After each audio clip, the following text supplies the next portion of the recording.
Elena était une pauvre vieille femme. Elle vivait seule, dans un coin de la campagne, dans une petite maison délabrée si étroite qu'on pouvait à peine s'y retourner. Et d'habitude, elle ne pouvait dormir que dans un hamac. Cet après-midi-là, sa voisine de longue date, Rosa, est soudain venue frapper à sa porte et, en souriant, lui a demandé « Je peux dormir chez toi ce soir ?» Elena s'est figée sur le champ. Elle savait trop bien que cette petite maison pouvait à peine la contenir, elle seule, mais elle n'a quand même pas osé refuser et n'a pu que bégayer en essayant de détourner la conversation. Mais Rosa a continué à insister, exigeant une réponse. Finalement, Elena a encore une fois cédé et a accepté à contre-cœur. Le soir, toutes les deux se sont assises près d'un petit feu improvisé et ont discuté jusqu'à très tard. Rosa riait aux éclats, heureuse comme tout, et n'arrêtait pas de dire que l'endroit était confortable. Mais Elena n'a pu que rire jaune, avec le cœur serré. Au moment de dormir, elle a installé Rosa à l'intérieur de la maison et a même posé sur elle son unique couverture. Quant à elle, elle n'a eu d'autre choix que de rester dehors, exposée au vent et au froid.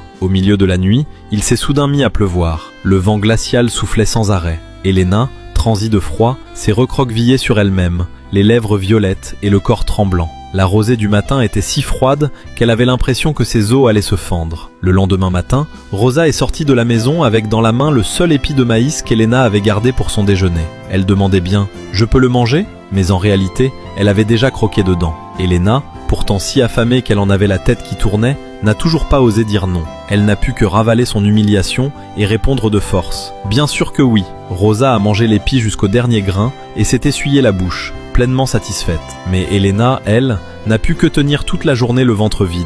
À la tombée du soir, Rosa, qui avait trop mangé, s'est remise à lui donner des ordres. Elle disait qu'elle était trop lourde, qu'elle ne pouvait plus marcher et qu'Elena devait la raccompagner chez elle. Elena était si faible qu'elle tenait à peine debout. Mais Rosa lui a lancé « Si tu ne me raccompagnes pas, c'est que tu ne me considères pas comme ton amie » et elle l'a mise au pied du mur. À la fin, Elena n'a pu que serrer les dents, la porter dans ses bras et avancer en titubant tout le long du chemin, manquant plusieurs fois de s'évanouir. Quand elle a enfin réussi à ramener Rosa chez elle, Elena s'est, elle aussi, complètement effondrée. Elle avait de la fièvre, elle avait pris froid, elle était affamée et épuisée, et à partir de ce moment-là, elle n'a plus jamais vraiment réussi à se remettre. Quelques jours plus tard, Rosa a organisé un grand festin de maïs très animé, en invitant tout le monde, sauf Elena. Cette personne qui disait toujours oui, qui ne refusait jamais rien, n'avait même pas droit, au bout du compte, à ce qu'on pense à elle. À cet instant-là, Elena a enfin compris. Certaines personnes t'appellent leur amie seulement parce que tu es facile à manipuler et à exploiter.